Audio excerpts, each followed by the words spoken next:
Oops.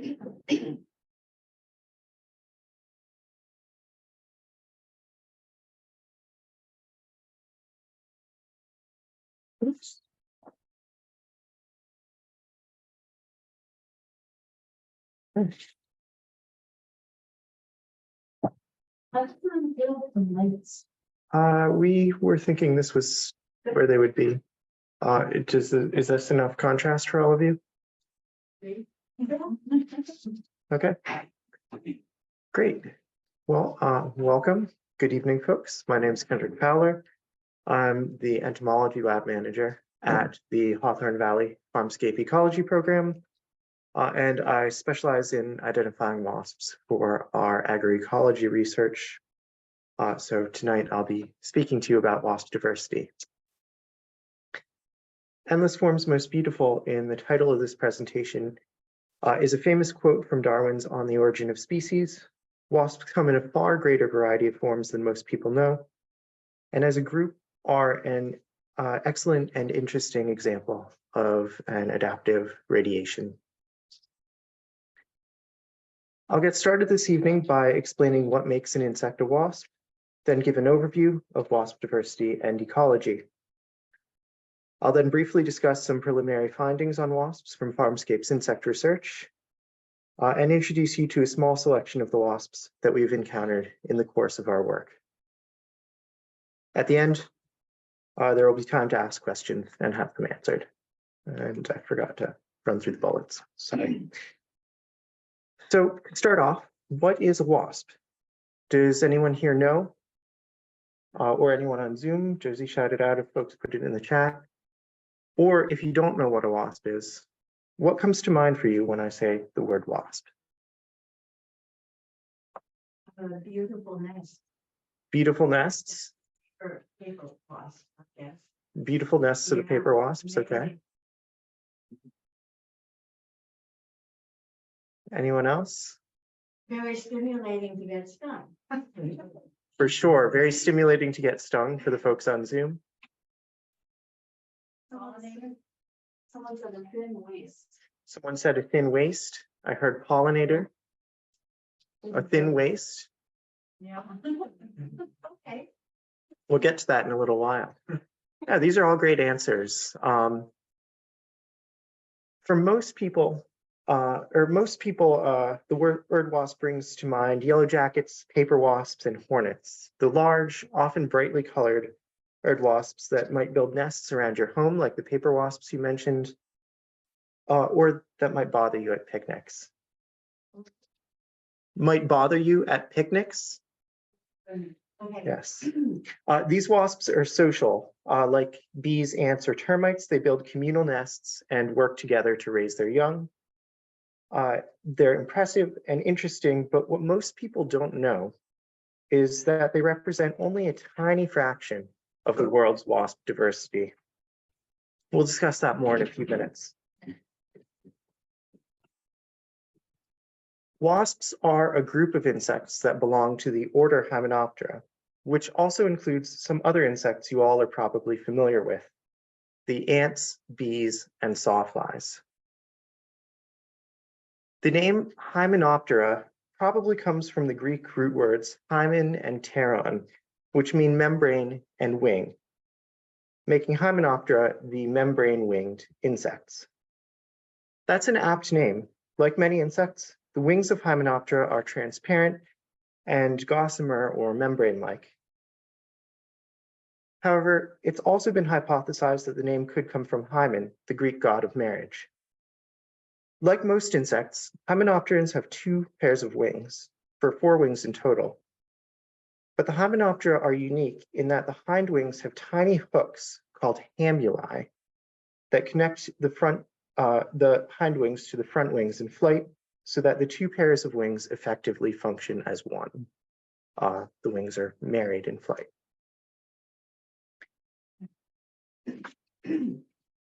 Traditionally, the Hymenoptera has been divided into 2 major groups, the Symphyta, which includes the sawflies, and the Apocrita, which encompasses wasps, bees, and ants. The apocrita are unique in that the body is constricted in the middle. If you've ever looked closely at a wasp, bee, or ant, you've surely noticed that it has a narrow waist, just like someone here mentioned a few minutes ago. Apocrita is a monophyletic group, which means that all modern wasps, bees, and ants share a common ancestor. That also means that, technically, bees and ants are just specialized wasps. Symphyta, by contrast, is now known not to be monophyletic. The insects traditionally classified in Symphyta do not all share a common ancestor separate from their common ancestor with the apocrita. However, at least for now, it is still convenient to use the term Symphyta to refer to those Hymenoptera that lack a narrow waist. At this point, you might be wondering, when did the common ancestor of all wasps, bees, and ants live? Recent studies suggest that the first wasp lived sometime in the Triassic, which means that, give or take, wasps got their start contemporaneously with the dawn of the dinosaurs. Wasp diversity increased considerably over the course of the Mesozoic era, with many of today's wasps families originating in the Jurassic and the Cretaceous. Today, wasps are one of the Earth's most diverse groups of animals, with over 140,000 species known worldwide, classified in 116 families, 123 families if you also count the bees and the ants. That number is a considerable underestimate, however. It is likely that more than half of the world's wasp species have yet to be described. Over 12,000 species of wasps have been documented from the United States and Canada, and that number, again, certainly underrepresents wasps' true diversity here. Oops. I mentioned earlier that the social wasps with which most people are familiar represent only a tiny fraction of wasp diversity. In the US and Canada, we have only 39 of those 12,000 plus wasp species are social wasps. And globally, fewer than 1,000 of the world's 140,000 plus wasp species are social wasps. The vast majority of the world's wasp species, including over 9,500 in the US and Canada, are solitary wasps that make their living as what we call parasitoids. So what's a parasitoid? A parasitoid is an animal that develops by feeding on a single living host, like a parasite does. Unlike the parasites that are probably most familiar to you, like ticks and mosquitoes, however, parasitoids routinely kill their hosts in the course of their development. The wasp larva eventually grows large enough and consumes enough of its host's body that the host dies. Parasitoidism is believed to be the ancestral lifestyle for the apocrita, so that first wasp was probably a parasitoid. And it is probably also the key to wasps' success and diversity. Over the eons, wasps have become adapted to attack a wide variety of other arthropods, and today, there are few insects that are not parasitized by one or more species of wasps.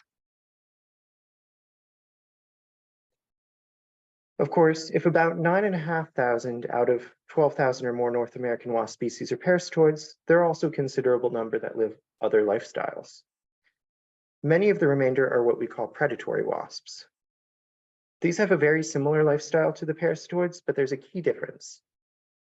Parasitoids leave their hosts in their environment. So, the wasp finds, say, a caterpillar on a leaf, it lays its egg in the caterpillar and goes on its merry way. While predatory wasps build a nest in which to hide their prey. They use venom to paralyze their prey so that it remains alive and fresh until it can be consumed by their developing larvae. So they'll, the predatory wasp finds out it's a caterpillar, it'll paralyze it, bring it back to its nest, then lay the egg on it and close up the nest so that it's protected from predation by, say, birds or something like that. Unlike parasitoids, which always develop on or in a single host organism, predatory wasps also often provision multiple prey items for a single larva. Here you can see a spider wasp dragging its prey back to its nest. Really amazing photo taken by Conrad here. Social wasps, your yellow jackets and paper wasps and hornets are also predators, but they don't paralyze the prey and seal it up in a nest somewhere. They feed their young like bees and ants do. A considerable number of wasps belonging to multiple lineages, but especially wasps in the family Cynipidae, which are called gall wasps, have also evolved to be vegetarians. These species induce plants to develop tumor-like structures called galls that provide protection and food for their developing larvae, like you can see here. The exact mechanism behind how wasps induce plants to form galls is unknown. In addition to parasitoidism, predation, and gall forming, some wasps have developed other lifestyles. Members of the family Aveneidae, for example, lay their eggs inside the egg masses of cockroaches, and the larvae feed on the cockroach eggs. Since they consume many eggs rather than just one, they're considered to be egg predators rather than parasitoids. Other wasps, like the Gasteroptean, pictured here, take advantage of other wasps and bees' hard work in building their nests, and they live as kleptoparasitoids or predator inquilines.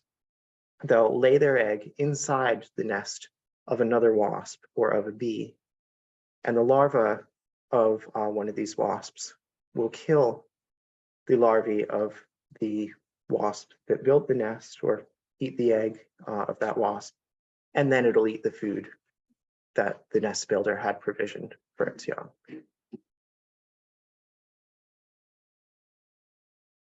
The lives of parasitoid and predatory wasps are gruesome.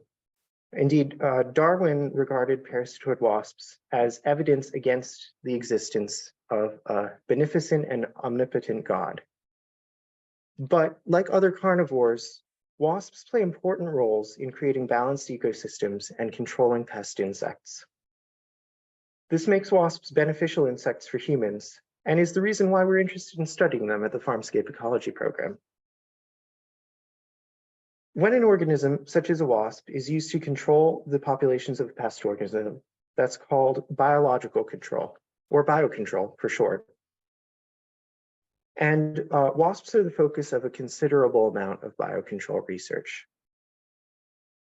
There are multiple strategies for biological control. The most famous of these is probably classical biological control, wherein an organism is intentionally introduced into an area where it is not native in order to control the population of a pest that also was introduced. Wasps have featured in a number of famous classical biological control success stories. In our area, one of the better known examples is that two species of wasps belonging to the genus Typhia, not sure if this is one of them or if it's just a relative, but this wasp pictured here is a Typhia, were introduced into the eastern United States in hope that they would help to control populations of the Japanese beetle. Another biocontrol strategy is called augmentative biocontrol. In this strategy, wasps or other biocontrol agents are used in a way similar to fertilizers or pesticides. A farmer releases wasps into their field or into their greenhouse in overwhelming numbers. The goal is to release so many wasps that they parasitize and kill all of the pests, but not to create a self-sustaining population of wasps. So you have to do this one or more times a year, just like you have to spray pesticides one or more times a year on your crops. A third biocontrol strategy is called conservation biological control. This is the method that our research is, I suppose, adjacent to at Farmscape. In conservation biological control, one aims to manage on-farm habitats in such a way as to promote naturally occurring wasp populations, in hope that they will suppress pests to a greater degree than they would without habitat management. Pest insects can evolve to become resistant to chemical insecticides, and so when parasitoid wasps or other natural enemies are able to provide satisfactory levels of pest suppression on their own, management strategy that prioritizes biological control can be more sustainable than chemical insecticides in the long term. Wasps also tend to be more sensitive to insecticides than their hosts. So when insecticides are used, farmers can get into a feedback loop where they spray, they kill the pests, but they also kill all of the parasitoid wasps. And the pests are then able to come back in larger numbers because the parasitoid wasps have been wiped out. And then you have to use more insecticide, and it feeds back into itself. Parasitoid wasps and other natural enemies aren't always able to provide satisfactory levels of control. Sometimes you need insecticides. But if you're able to use biological control to help suppress your pest populations, you can avoid that kind of a feedback loop in some cases.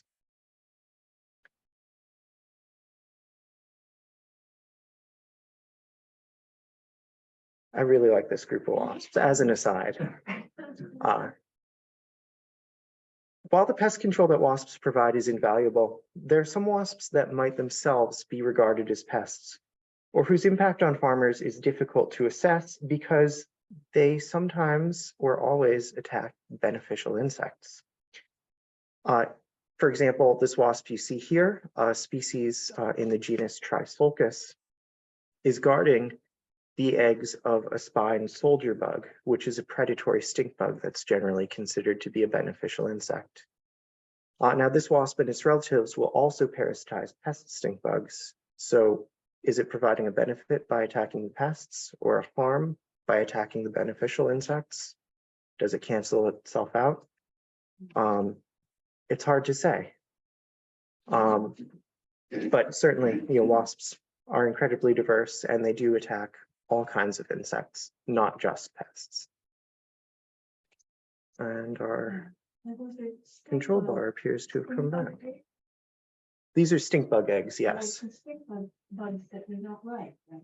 Can we find out? Well, so these are stink bugs that we do like, actually. Like I mentioned, the species that comes out of these eggs when a wasp doesn't come out is a predator on other insects, including insects that will eat your crops. So we like these ones, but the ones that come into your house, definitely, they're an invasive species, and that would be one that it might be beneficial for wasps to parasitize. That's actually going to digress a little bit, but a really interesting situation. That species is called the brown marmorated stink bug, and it's what's called an ecological trap for this wasp and its relatives. These wasps will lay their eggs inside, will parasitize the eggs of the brown marmorated stink bug, but most of the time, over 90% of the time, the larvae of these native stink bug parasitizing wasps are not able to complete their development inside the eggs of the invasive brown marmorated stink bug. And so they die. The stink bug eggs die too, of course, so you still get some benefit from the wasps in killing stink bug eggs, but the wasp population isn't able to continue on from that event, which is unfortunate. There is a non-native relative of this wasp called Trisulcus japonicus that is in the brown marmorated stink bug's native range, a natural enemy of the brown marmorated stink bug, and it has found its way into the United States by accident, just like the brown marmorated stink bug did, and is now spreading throughout the country. But it can parasitize the eggs of some of our native stink bugs. So it could be a problem for our native stink bug populations. We, at this point, don't know. But certainly these things can, these relationships can be quite complicated. Thank you. Yeah, you're welcome. Another interesting example of wasps that may or may not be beneficial are what we call hyperparasitoids. There are some wasps that are able, and some wasps that only ever parasitize other parasitoid wasps, including the two that you see here, which is just kind of mind-boggling to me. They have to find an insect that's been parasitized and parasitize the wasp that's inside that insect. It's crazy.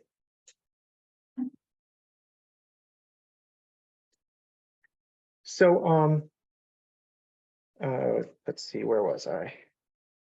Okay, now that we've learned a little bit about what wasps are, what their ecology is like, and why they're important, I'd like to share some preliminary insights into what we at Farmscape have learned about wasps during the course of our agroecology research. Since I started at Farmscape almost 5 years ago, our research has had two main foci. First, we've collected insects along transects running from the edges to the centers of agricultural fields in order to assess whether and how insect diversity changes with distance from wild habitats. In that study, we collect insects, including wasps, at field edges, 300 feet from the edge and 600 feet from the edge. And most of the time also in forests adjoining the transects.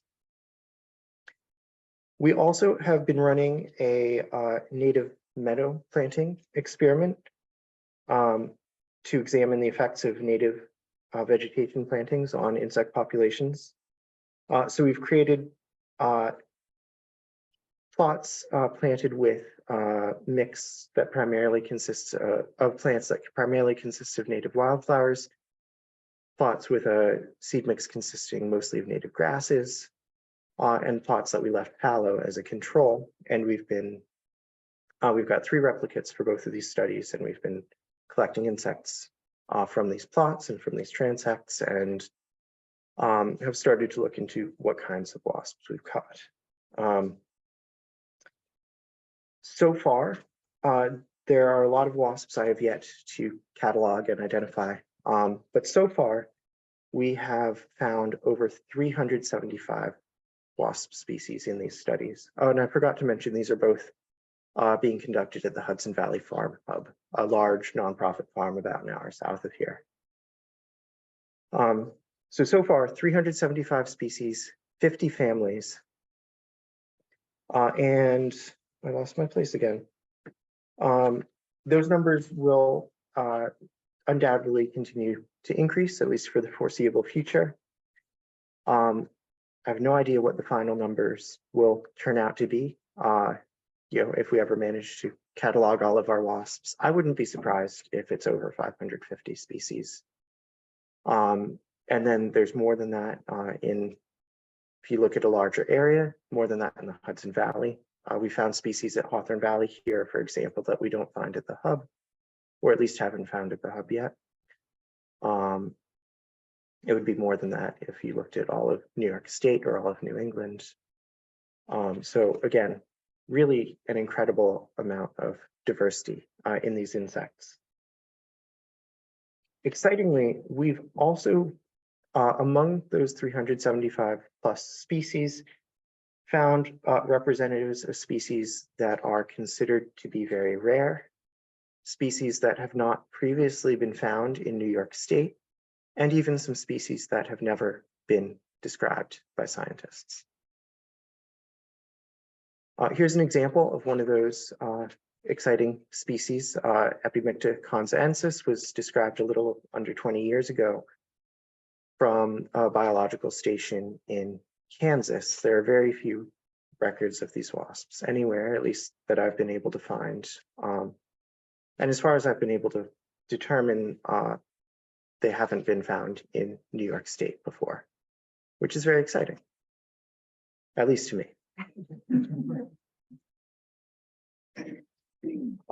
Much more work needs to be done as far as cataloging and identifying our wasps goes before I can confidently report on what kinds of patterns there might be in our data set.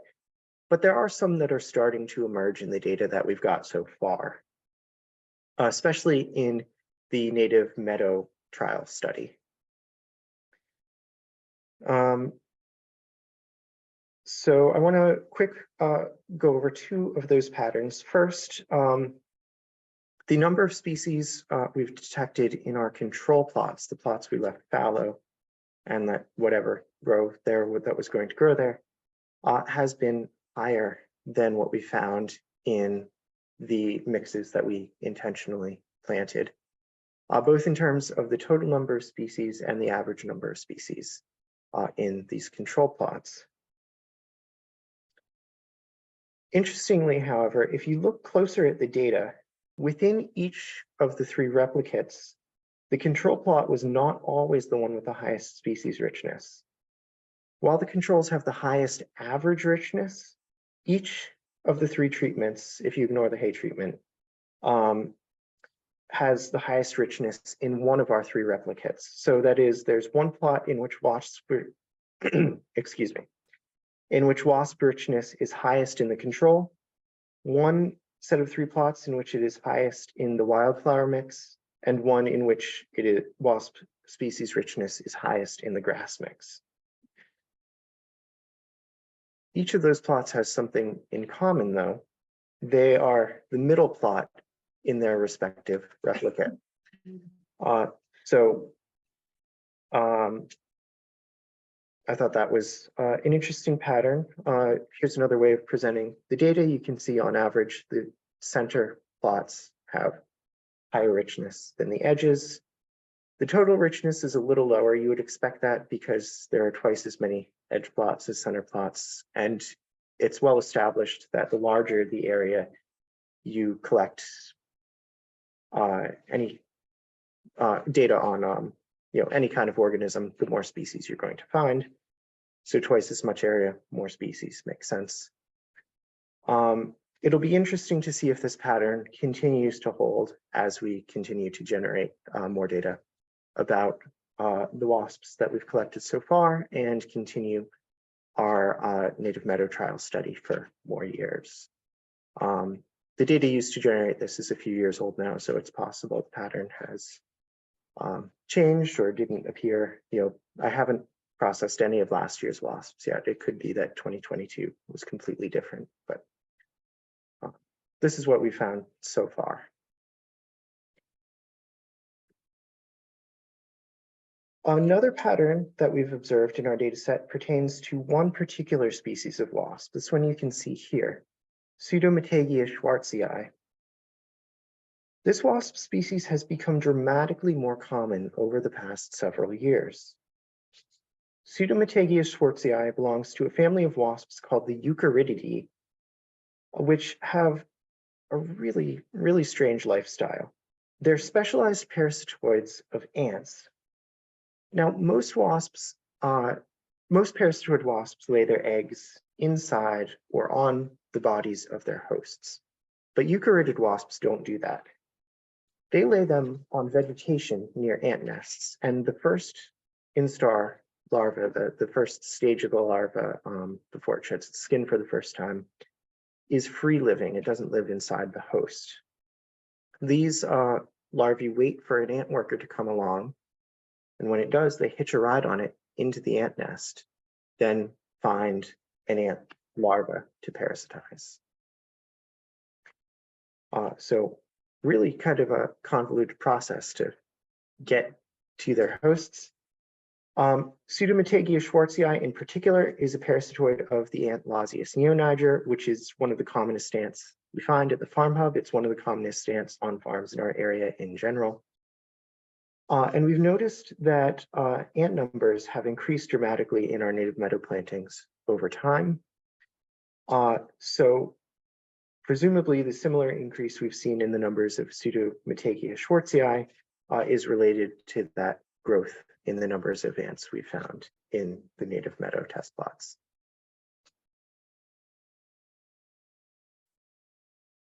Eucharidid wasps like Pseudomatagia schwarzii are part of a larger group of related wasps classified in a superfamily called the Chalcidoidea, or Chalcidoid wasps for short. Many species of Chalcidoid wasps are colored in striking metallic hues. This Torimus in the family Taurimidae is a great example. Notice also that this wasp has a long appendage sticking out from its abdomen. That is the wasp's egg-laying organ, or ovipositor. Many wasp species have long ovipositors like this Torymus does, and they use those long ovipositors to lay their eggs on hosts that are found in concealed locations. I don't know the host for this particular Torymus, but many Torymus species attack gall-forming wasps, which I mentioned earlier, those wasps that create that protective tumor-like growth on vegetation. And so this wasp is probably using its long ovipositor to get through that thick plant tissue that forms the gall to reach the gall wasp larva inside.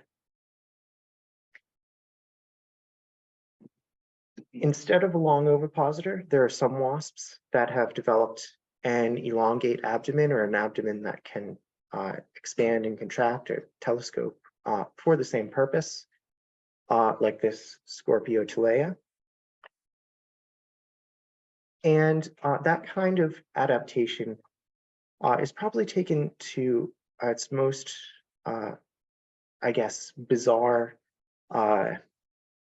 development, if you will, in a group of wasps, a superfamily of wasps called the Platygastroidea.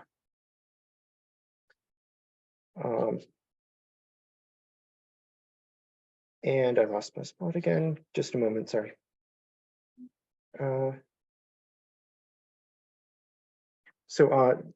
This Calocelio rubricatus is an example of a platygastroid wasp. And these wasps, this is the posterior segments of the wasp's abdomen and the ovipositor that you can see sticking out of the wasp here, looking like a worm coming out of the body or something. The posterior segments of the abdomen are membranous. They're not hardened like the rest of the segments of the body are. And so they can,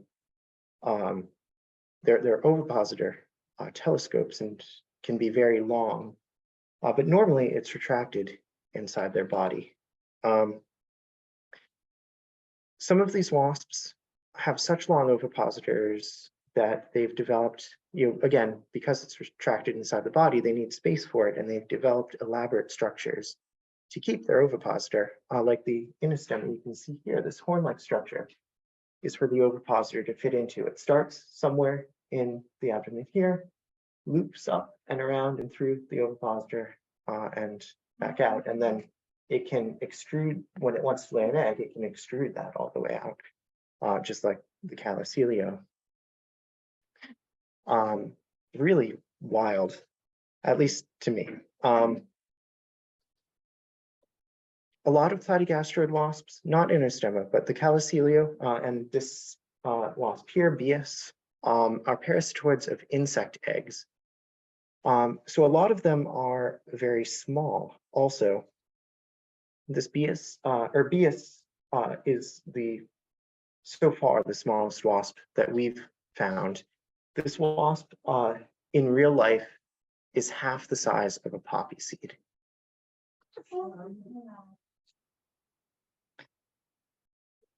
At the size of the smallest wasps, the friction of a wasp's wings against the air becomes a more important factor in the amount of energy required for flight than it is for larger wasps. In these tiny wasps, large areas of the wing membrane often are replaced by long bristles, like you can see in this Neomimar vireci. These bristles, as you might intuit, provide less lift than a solid membrane does, but they also have much less surface area. And so the reduction in drag from reducing the surface area of the wing is more beneficial for these wasps than the reduction in the amount of force that they can apply to the air for flight. This wasp is another egg parasitoid. It's not a platygastroid, though. It belongs to the superfamily Chalcidoidea, like the Pseudomatagia and Torymus we saw earlier. It's also another example of a wasp which, at least as far as I've been able to tell, has not previously been reported from New York State, although it has been collected from several of our neighboring states. There's far more wasp diversity than what I'll be able to share with you this evening. So if you find yourself wanting to learn more, I'd like to point you to some resources that you might find helpful. First, there's an affordable online course on wasp identification, the Wasp ID course, that you might be interested in looking into. The course was founded and is coordinated by a PhD student at Penn State, and I'm an instructor and executive member in the course.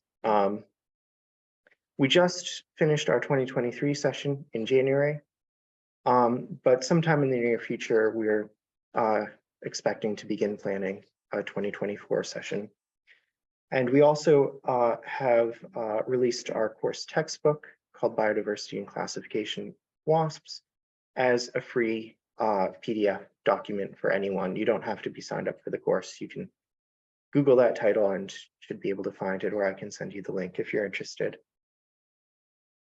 There are also a number of popular science books that have come out fairly recently. Wasps are having a bit of a moment right now. I won't run through them all for you, but a couple of ones that I like are Eric Eaton's Wasps, the Astonishing Diversity of a Misunderstood Insect, and Eric Russell's Bees, Ants, and Wasps. The best way to learn more about wasps, though, is to go outside and find them for yourself. Wasps have been, at least in the past, really popular subjects for the study of insect behavior. Some very well-known scientists have been absolutely fascinated by them. And it's also, we know remarkably little about wasp ecology, even in our local area. A lot of the parasitoid wasps that live around us, we don't know what insects they're parasitizing. And so it is completely possible that you could go in your backyard and find an insect egg or an insect larva and rear a wasp from it. And the knowledge of what, that wasp parasitized that insect would be a new discovery. We have an example that we found in the Creek House garden a few years ago. Unfortunately, we didn't, or I didn't, go to the effort to try to rear the wasp, but I noticed this Aerophilus, probably Aerophilus perforator. I'm not 100% sure, but that's the commonest species around us, ovipositing into the flower heads of goldenrods and New England asters. And it turns out most Aerophilus species, including Aerophilus perforator, we don't know what they parasitize at the species level. They're all thought to be parasitoids of micro moths. So presumably there's some kind of micro moth that's living in these composite flower heads. And we know there are micro moths that do that these wasps are parasitizing, but we don't know exactly which one. So if you were to find these in your garden, again, they're in the Creek House garden, and figure out what those moths are and definitively associate these wasps with those moths, that would be a new discovery, which I think is pretty cool. That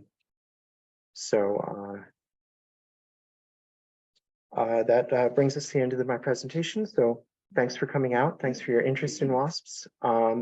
And if any of you have questions, I'd be happy to take them now. So an ovipositor, it would seem like that's a female? Yes. attribute? So what are the males doing? Well, they're wandering around looking for female wasps. Or, I mean, some of them will they'll kind of wait around. The males will hatch first. Like if you have a mixed brood, I'm not 100% sure. I could be wrong about this, but I think I read somewhere that the Trisulcus that you saw earlier do it. So they'll this cluster of eggs will have some male and some female wasps in it, and the male wasps will hatch, and they'll wait around for the female wasps to hatch and then mate with the female wasps. And then the female just keeps a whole horde of fertilized eggs and then distributes them? That's actually a really interesting question. And it depends on the wasp species. Some are like that. They are born more or less with all of the eggs they're going to lay, and they just wander around and try to lay them. Some wasps, though, will produce new eggs throughout their lifetime. And there are lots of studies, again, with all the interest in wasps for biological control, looking into, well, under what conditions do these wasps produce the most eggs? Of course, they produce the most eggs if they have food and water, as you might guess. And so if you're able to provide resources for those wasps in or near your farm field, like flowers for the wasps to nectar on, they can be more fecund. They'll lay more eggs than if they have difficulty finding resources, which in a farm field, they often do. You know, farm fields are often monoculture. So that, you know, it's not like if this wasp is on a corn plant, if there are no flowers around for it to nectar on in that cornfield, it's going to die faster than if nectar resources are available, and it won't parasitize as many eggs. So yeah, it depends. So the parasitizing has to do with where they lay their eggs, but their food source is nectar, like the bees and ants. That's correct. Yeah, the wasp larvae are carnivores, but once they grow up, the adult wasps are pretty much just feeding on nectar. Sometimes some species will feed on the hemolymph, the insect equivalent of blood of their hosts. You know, they might lay an egg in a caterpillar and then at that injection site turn around and suck some of the hemolymph that comes out, or they might even chew on the caterpillar a little bit while they're laying their egg in it.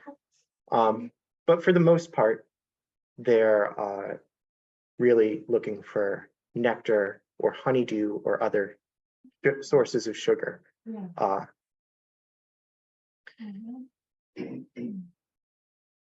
Talk about their anatomy, how they function, whether it's building a nest or shivering, as you said, like look at them and I can see the head and the tail, but like it seems like there's a lot going on there.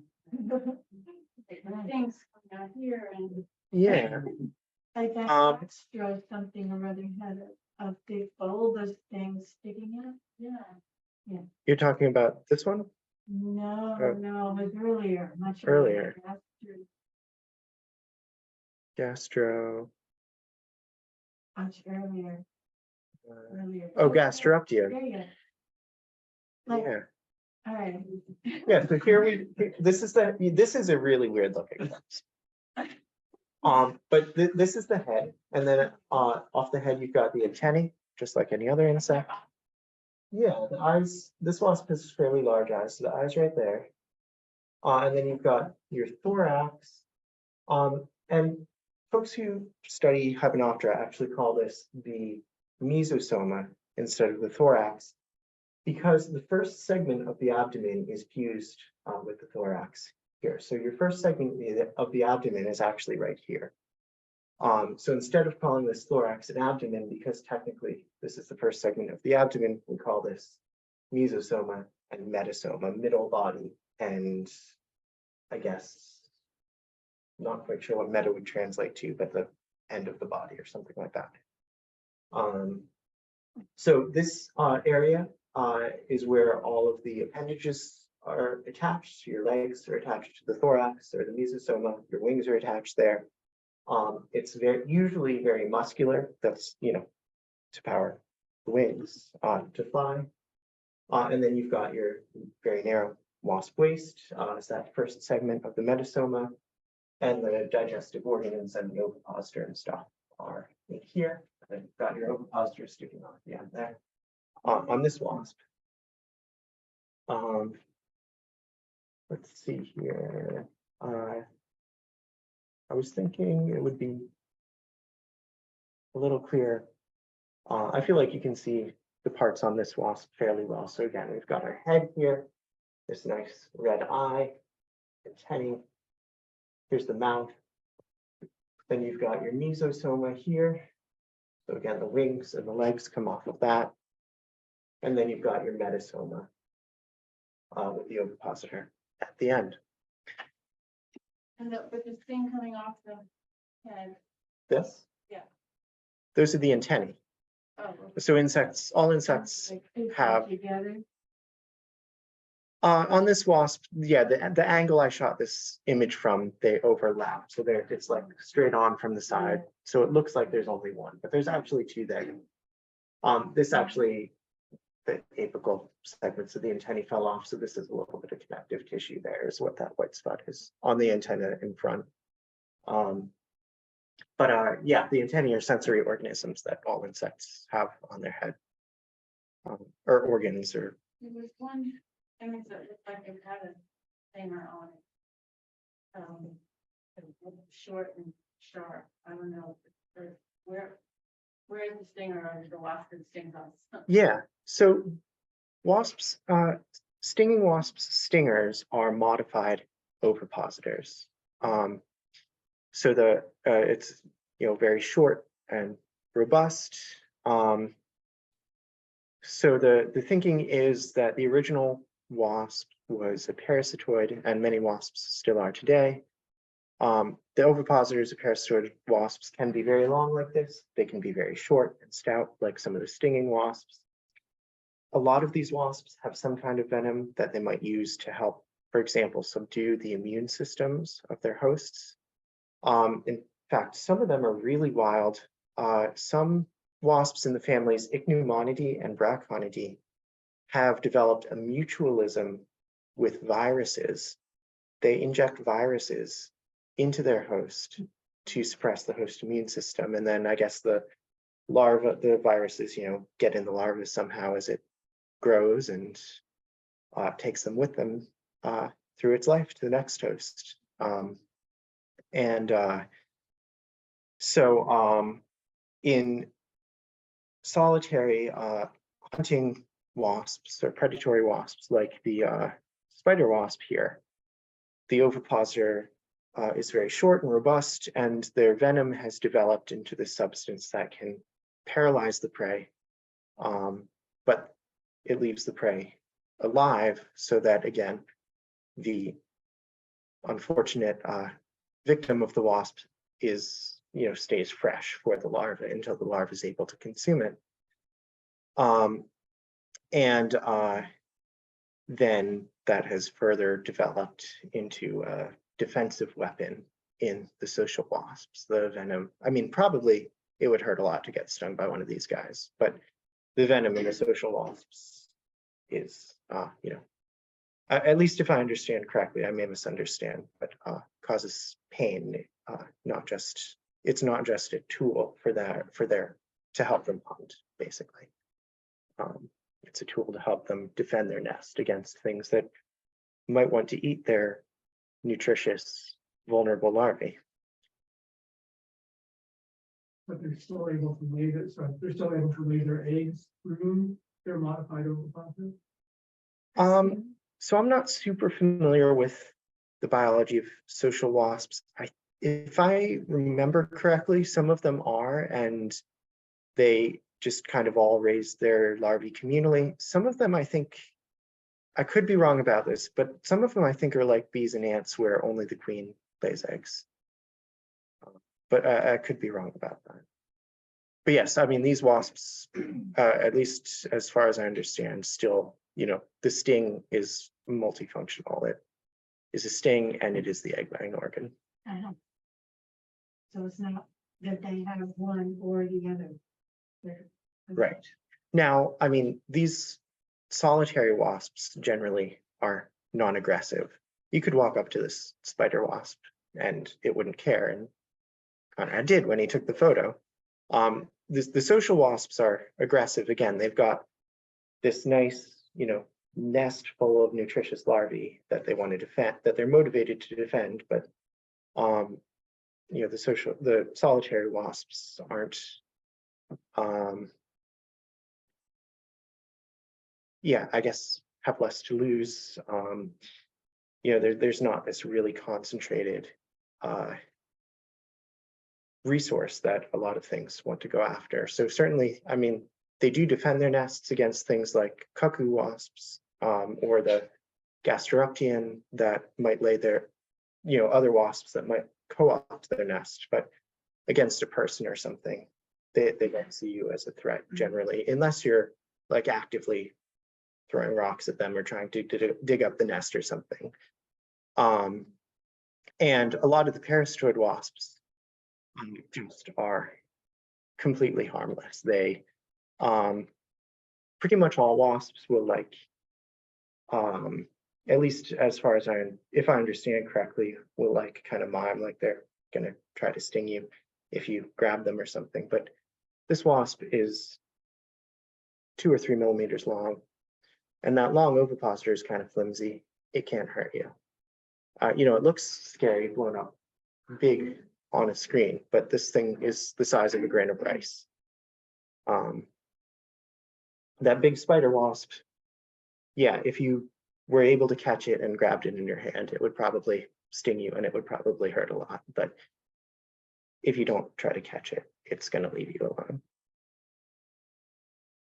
So a question on the Zoom about the farm club and the diversity in the plots, the difference.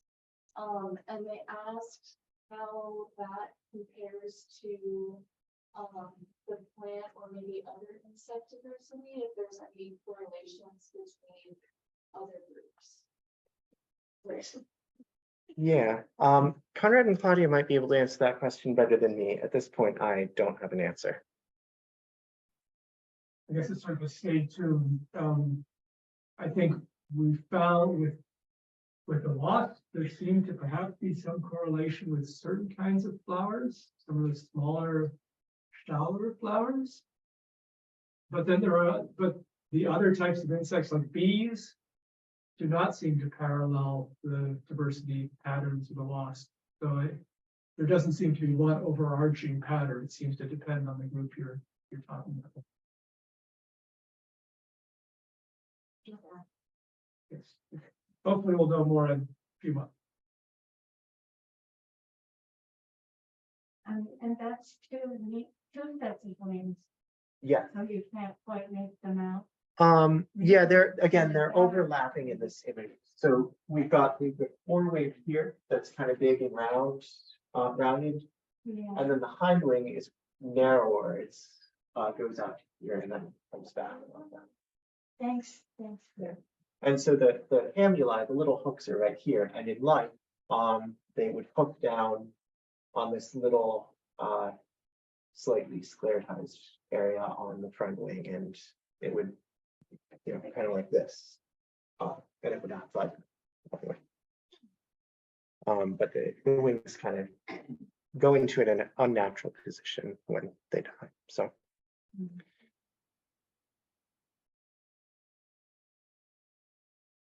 Any more questions? Any other questions? The wasp with the super long ovipositor that looks really flimsy. What are they, or how is that advantageous? Are they being super far away from predators, or are they trying to get away from festival with that, or where they're playing on some sort of what's the thing for them? Yeah, so the wasps with the long ovipositors or the long metasomas are trying to reach hosts that are trying to get away from them in some kind of difficult to access location. So again, in the case of this Torimus, I don't know for sure, but for most Torimus, they're laying their eggs inside galls. The gall wasp induces the gall, which the gall is this protective structure. And the wasp is trying to get through that protective structure. In the case of the giant ichneumon wasps, which maybe are what you're thinking of, some of the largest wasps in the world, we have 3 species of them around here. They lay their eggs in the larvae of sawflies that bore into wood. And the ovipositor is really highly modified. It's got a hardened tip. And they have this section of their metasoma that they kind of tuck the ovipositor into and brace it against their body, and they actually use the ovipositor to drill a hole in the wood several inches into the wood to reach these wood boring sawflies that they use as their hosts. I have no idea. My impression is that most wasps are not actually drilling. The giant ichneumons are, but most are just kind of using it like a probe or a needle. But yeah, basically they're trying to reach insects that are trying to hide in a place that predator or parasitoid is less likely to get to them. Wasps that are deep in the soil, wasps that are hidden in vegetation. What do we know, sort of following up on that, about how wasps find their host? I don't know that much about that topic. I imagine there's still quite a lot to learn, but there have been some studies done on, how well wasps, especially species that are useful for biological control, how well they're able to sense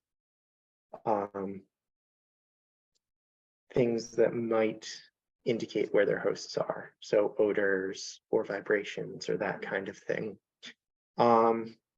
And those studies, some of the findings of those studies have been really interesting. My impression, again, I'm not an expert on this though, is that some wasps really have pretty amazing senses, and they can, detect odors in the air and track down their hosts that way. And some really don't have the greatest senses, and they're just kind of wandering around randomly, hoping they run into a suitable host. I mean, it's probably a little more complicated than that, but they, obviously they managed to survive, but it's more of a random or scattershot kind of approach to finding their hosts. Or maybe we just don't know what it is that they're doing yet, and so it looks random to us, but it's not. You had a question? Yeah, a couple questions. One is the lifespan of a wasp. Yeah. Again, there's so much diversity, it's going to vary a lot. An adult wasp, like I've showed you images of here, is anywhere off the top of my head again, if I remember right, from about a week to a month. Of course, and the immature stages of the wasp might live longer. I mean, they sustain themselves from year to year. So if the wasp has one generation per year, its life cycle's probably about a year. It lays an egg, the egg hatches into a larva, maybe the host larva. The host spends the winter as a larva or something. So maybe that egg is just inside the host, not doing anything, waiting for spring. Spring comes around, somehow it's able to, detect that it's time for the wasp to develop. The wasp develops, kills the host, comes out, finds a new host, and that whole process might take a year. Some wasps have multiple generations per year. So, you might have a few generations in a summer, and then the wasps do whatever they do for the winter, whether it's, spending it inside the host or spending it hiding in, a crevice in vegetation somewhere or something like that. There are, all kinds of life stages, like other insects. Some will overwinter as adults, some will overwinter as pupae, some will overwinter as eggs or larvae. So it's a little bit hard to generalize, but the adults, a week to a month, and a lot of that might depend on how much food they're able to find too. Some might even be longer. I'm not 100% sure, but obviously they're sustaining themselves, so the whole process is probably a few months to a year. And also I have I noticed on my hornworms, those little white, Yeah, I'm assuming they're wasp. they're larvae. wasp cocoons. Yeah, so they're a braconid wasp. It lays its eggs inside the caterpillar, and there's some wasps that will lay one egg, and then that one egg will turn into many eggs, and you'll get many larvae from just one egg. There are others that lay multiple eggs inside a host. I forget which those braconids are doing. I think it's the second. I think they lay multiple eggs. But I'm not 100% sure.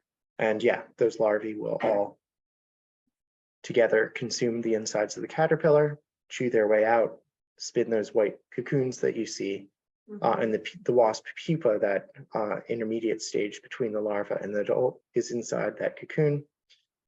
And eventually the adult wasp comes out and flies away and starts the cycle all over again.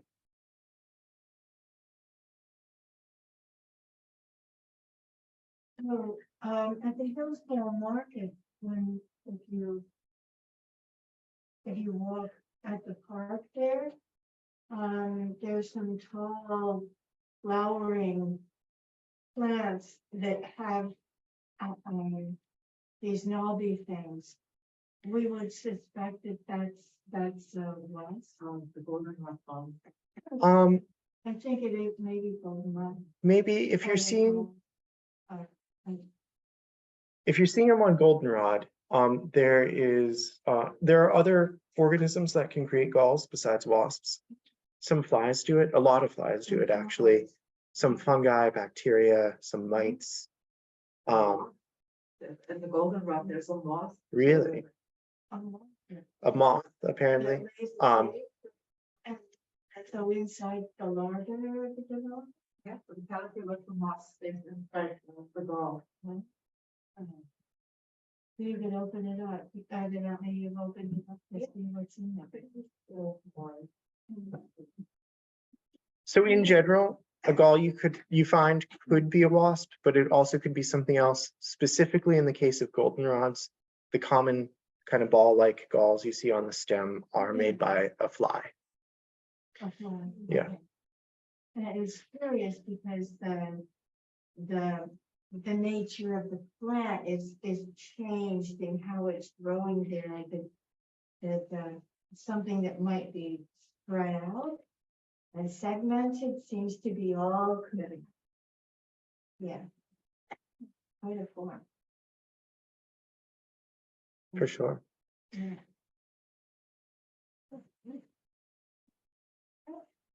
Thank you. You're very welcome. Thanks for taking that.